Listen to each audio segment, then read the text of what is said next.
Morjesta, mä oon Aron Mikko, kokenut, mutta yhä utelias ohjelmistoalan ammattilainen.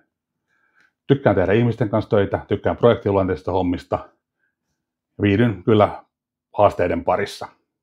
Koulutukseni mä oon tietojenkäsittelyn tradenomi, valmistuin Tampereen ammattikorkeasta 2002. Siellä keskityin lähinnä ohjelmointikursseihin, otin kaikki mitä tarjonnassa oli. Ja sitten tietenkin tuli tätä taloushallintoa ja markkinointia, koska tradenomiinhan siitä valmistettiin. Vapaa-aikana on nyt sitten edelleen koittanut pitää ohjelmointitaitoja yllä Pythonilla koodaillut tuossa ja sen semmoista.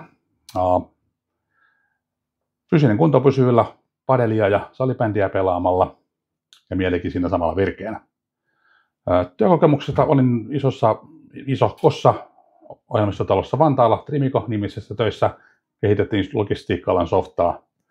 Tein kaikenlaisia hommia. Koulutin, määrittelin, testasin, demosin, johdin projekteja, priorisoin. Kaikkea mitä tähän maailmaan kuuluu. Tosi monipuolisesti sain tehdä töitä. Hommat vaan loppu, kun koko ohjelmistotuotanto ajettiin alas ja sen jälkeen saatiin lähteä. Ja nyt onkin tarjoamassa asiantuntijuuttani sitten muiden käyttöön.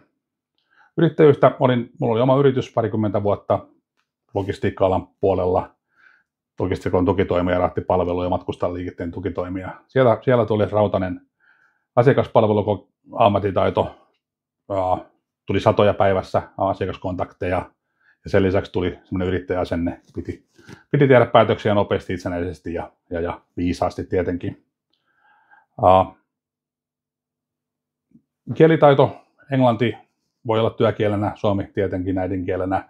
Tiimeissä pärjään molemmilla ihan mainiosti ja asiakkaiden kanssa myöskin englanniksi. Olen tottunut matkustamaan, ei haittaa vaikka asiakkaat olisi kaukana, Ivalossa tai Hangossa, onnistuu kyllä mennä niiden luokse. Joukkuepelejä kun on pelannut, niin tiimipelaajan taidot on hioutunut timanttisiksi ja niiden kanssa pärjään kyllä. Olen avoin ja helposti lähestyttävä. Olen tosiaan Mikko Aro ja yhteystiedot löydyt tästä alhaalta. Kiitos kun katsoit videon loppuun ja toivottavasti vielä ollaan yhteyksissä.